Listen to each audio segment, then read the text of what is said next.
Hello दोस्तों, स्वागत है आपका फिर से एक बार चैनल पे। आज हम लोग प्रेजेंट परफेक्ट टेंस में ट्रांसलेशन कैसे करते हैं, इन सारी चीज़ों के बारे में सीखेंगे। हमारे पिछले वीडियो में आपने प्रेजेंट परफेक्ट टेंस क्या होता है, इसका डेफिनेशन क्या होता है, इसका बनाने का तरीका क्या है, इसका स्ट्रक्चर क्या होता है, हम लोग इसमें नेगेटिव सेंटेंस कैसे बनाते हैं, इंट्रोगेटिव सेंटेंस बनाते हैं, ये सारी चीज़ें हमने सीखी। आज हम लोग सीखेंगे प्रेजेंट परफेक्ट टेंस में ट्रांसलेशन कैसे किया जाता है। और यहाँ पे हम लोग इस वीडियो में कवर करेंगे हाउ टू ट्रांसलेट और हिंदी से इंग्लिश में ट्रांसलेशन कैसे करते हैं, ये सारी चीज़ें आज हम लोग सीखेंगे। तो दोस्तों आइए शुरुआत करते हैं। और सबसे पहले हम लोग अफर्मेटिव सेंटेंस का सीखेंगे कि किस तरह से हम लोग ट्रांसलेशन करते हैं। हमारा पहला सेंटेंस है वह स्कूल जा चुका है। यहाँ पे वर्ब के बाद जा चुका है लगा हुआ है। तो हमने आपको पहले वीडियो में बताया है कि प्रेजेंट परफेक्ट टेंस में हिंदी के सेंटेंसेज में लास्ट में चुका है, चुके हैं वगैरह, या है, ये है वगैरह लगा हुआ रहता है। तो यहाँ पे हमने देखा कि वह स्कूल जा चुका है लगा हुआ है। तो ये sentence clearly present perfect tense का है। अब हम देखते हैं कि इसका ट्रांसलेशन हम लोग इंग्लिश में कैसे करेंगे। सबसे पहले हम लोग सब्जेक्ट को देखेंगे कि सब्जेक्ट क्या है। तो यहाँ पर हमारा सब्जेक्ट है वह स्कूल जा चुका है। तो वह की अंग्रेजी क्या होती है, ही। हमने ही यहाँ पे लिख दिया। उसके बाद हम लोग प्रेजेंट परफेक्ट टेंस में जो हमारा हेल्पिंग वर्ब होता है हैज़ और हैव, उसके बारे में हम लोग देखेंगे। तो ही के साथ हमेशा हैज़ लगता है। उसके बाद हमने हैज़ को लिख दिया है। अब हमारा वर्ब है, वर्ब जा चुका है, जाना का थर्ड फॉर्म क्या होता है, गॉन होता है। तो हमने उसके बाद गॉन लिख दिया। सबसे लास्ट में हमने स्कूल को लिख दिया एज ए ऑब्जेक्ट। इस तरह से हमारा ट्रांसलेशन हो गया he has gone to school. वह स्कूल जा चुका है, इसका ट्रांसलेशन होगा he has gone to school. एक और सेंटेंस हम लोग देखते हैं, हम लोग चाय पी चुके हैं। तो यहाँ पे भी हम लोग सबसे पहले हम की अंग्रेजी देखेंगे। हम की अंग्रेजी क्या होती है, वी के साथ हमेशा हैव लगता है प्रेजेंट परफेक्ट टेंस में हेल्पिंग वर्ब के रूप में। और चाय पीना की अंग्रेजी होती है ड्रिंक का थर्ड फॉर्म होता है ड्रंक। उसके बाद हमने यहाँ पे थर्ड फॉर्म में ड्रंक लिख दिया। और चाय की अंग्रेजी क्या होती है, टी। तो चाय को हमने सबसे लास्ट में लिख दिया है। इस तरह से हमारा ट्रांसलेशन हो गया, वी हैव ड्रंक टी। आइए दोस्तों, अब हम लोग सीखते हैं कि नेगेटिव सेंटेंस में कैसे ट्रांसलेशन हम लोग करते हैं प्रेजेंट परफेक्ट टेंस में। यहाँ पे हमने सबसे पहला सेंटेंस ले लिया है, राधा ने आम नहीं खाया है। नहीं यहाँ पे लगा हुआ है, इसका मतलब ये हो गया कि ये नेगेटिव का सेंटेंस है। अब यहाँ पे हम लोग सबसे पहले सर्च करेंगे कि सब्जेक्ट क्या है। तो सब्जेक्ट है राधा, क्योंकि राधा ने आम खाया है। तो राधा को हम नाम है तो उसको इंग्लिश में एज इट इज़ उसका लिख देंगे। और हमने आपको बताया है पहले भी कि नाम के साथ हमेशा हैज़ लगता है। तो उसके बाद हमने हेल्पिंग वर्ब के रूप में हैज़ को लिख दिया। और नहीं खाया, नहीं का अंग्रेजी होता है नॉट, NOT, नॉट। उसके बाद हमने नॉट को लिख दिया। अब लास्ट में हमने वर्ब को, खाना का अंग्रेजी होता है ईट, इसका थर्ड फॉर्म होता है ईटन, हमने ईटन लिख दिया। और सबसे लास्ट में ऑब्जेक्ट हमारा है मैंगो को हमने लिख दिया।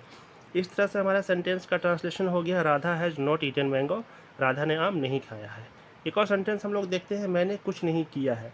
तो यहाँ पे सब्जेक्ट क्या है, मैंने का अंग्रेजी क्या होगा, आई। मैंने या फिर मैं, दोनों का अंग्रेजी आई होता है। आई के साथ हमेशा हेल्पिंग वर्ब हैव लगता है प्रेजेंट परफेक्ट टेंस में। तो हमने यहाँ पे हैव लिख दिया है।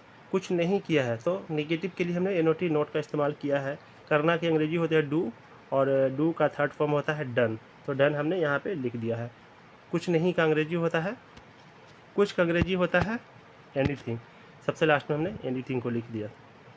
इस तरह से हमारा ट्रांसलेशन हो गया, I have not done anything. अब आइए दोस्तों, हम लोग प्रेजेंट परफेक्ट टेंस में इंट्रोगेटिव सेंटेंस का ट्रांसलेशन कैसे करेंगे, ये सारी चीज़ें सीखते हैं। इंट्रोगेटिव सेंटेंस जिसमें किसी तरह का प्रश्न पूछा जाता है, इस तरह का सेंटेंस होते हैं।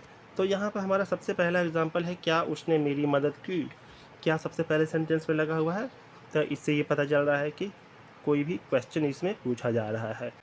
इंट्रोगेटिव सेंटेंस में हमारा पहला सेंटेंस है, क्या उसने मेरी मदद की। यहाँ पे क्या सबसे पहले सेंटेंस में लिखा हुआ है, इससे ये पता चल रहा है कि कोई भी क्वेश्चन इसमें पूछा जा रहा है। दोस्तों, हमने अपने पहले के वीडियो में बताया है कि इंट्रोगेटिव सेंटेंस का स्ट्रक्चर क्या होता है। अगर आपने वो वीडियो नहीं देखा तो आप जाके चैनल पे देख सकते हैं, वो अभी मौजूद है, वो चैनल पे वो वीडियो मौजूद है। तो यहाँ पे क्या है कि इंट्रोगेटिव सेंटेंस का जो स्ट्रक्चर होता है उसमें हैज़ हैव जो होता है, और हमारा जो हेल्पिंग वर्ब हैज़ हैव होता है, उसको हम लोग सेंटेंस में सबसे पहले रखते हैं। तो अब हम लोग इसका देखते हैं किस तरह से ट्रांसलेशन करेंगे। क्या उसने मेरी मदद की। तो यहाँ पे उसने है, उसने सब्जेक्ट है, सब्जेक्ट को हमने, उसने की अंग्रेजी ही होती है। तो सब्जेक्ट के अकॉर्डिंग हेल्पिंग वर्ब का चयन किया जाता है। तो ही के साथ हमेशा हैज लगता है। तो हैज को हमने सबसे पहले रख दिया है। उसके बाद हमने सब्जेक्ट को रख दिया है। और मदद करना की अंग्रेजी होती है हेल्प, और इसका थर्ड फॉर्म होता है हेल्प्ड।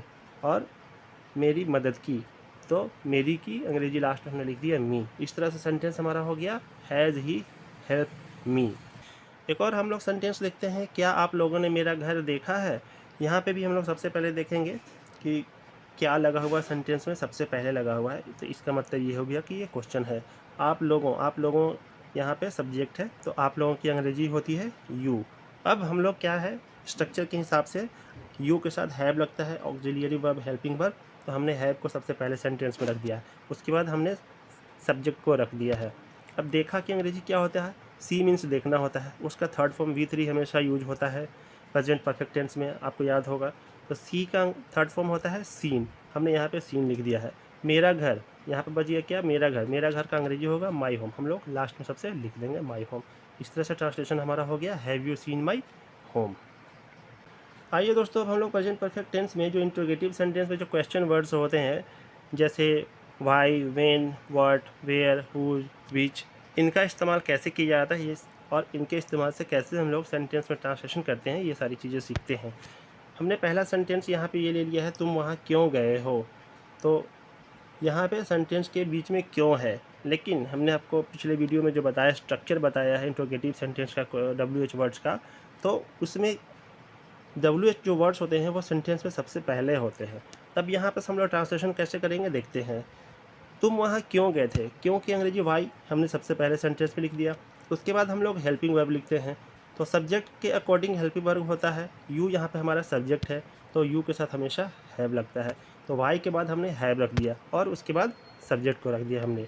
गए हो, गए मतलब जाना, जाना की अंग्रेजी क्या होती है, गो, गो का थर्ड फॉर्म होता है गोन। इस तरह से हमने गोन लिख दिया। और हिंदी के सेंटेंस में है तुम वहाँ क्यों गए हैं, तो वहाँ की अंग्रेजी देयर होती है, तो इस तरह से हमने सबसे लास्ट में देयर को लिख दिया और हमारा सेंटेंस हो गया why have you gone there. इस तरह से हम लोग ट्रांसलेशन करते हैं। एक और सेंटेंस देखते हैं हम लोग, वो मेरे लिए क्या लाई है। ई है लगा हुआ है, ये भी प्रेजेंट परफेक्ट टेंस का सेंटेंस है, और क्या बीच में लगा हुआ इसका मतलब क्वेश्चन है, तो क्या की अंग्रेजी होती है वाट। तो हम अकॉर्डिंग टू द रूल्स वाट को सबसे पहले रखते हैं। उसके बाद सब्जेक्ट हमारा शी है, तो शी के साथ हमेशा हैज़ का इस्तेमाल होता है, तो वाट के बाद हम लोग हैज़ लिख देंगे हेल्पिंग वर्ब के रूप में। सब्जेक्ट हमारा शी है तो शी लिख देंगे। और लाना का अंग्रेजी होती है ब्रिंग, ब्रिंग का थर्ड फॉर्म होता है ब्राउट, तो ब्राउट को हमने यहाँ पे सब्जेक्ट के बाद लिख दिया। और वो मेरे लिए क्या लाई है, तो मेरे लिए अंग्रेजी होगी फॉर मी, फॉर मी को हमने सबसे लास्ट में रख दिया। इस तरह से दोस्तों हमने ट्रांसलेशन किया, वो मेरे लिए क्या लाई है, इसका ट्रांसलेशन होगा what has she brought for me. तो दोस्तों आपने देखा कि हम लोग प्रेजेंट परफेक्ट टेंस में इंट्रोगेटिव सेंटेंस, नेगेटिव सेंटेंस और अफर्मेटिव सेंटेंस का ट्रांसलेशन कैसे करते हैं। उम्मीद है दोस्तों आप लोग सीख गए होंगे। अगर आपको किसी तरह कोई कन्फ्यूजन है तो आप वीडियो को दोबारा से देख सकते हैं, और फिर भी अगर समझ में नहीं आए तो आप कमेंट सेक्शन में कमेंट करके पूछ सकते हैं। दोस्तों वीडियो कैसा लगा आप लोग बताइएगा ज़रूर, और नेक्स्ट वीडियो में हम लोग कवर करेंगे प्रेजेंट परफेक्ट कंटिन्यूअस टेंस के बारे में। मिलते हैं उस वीडियो में, तब तक के लिए धन्यवाद।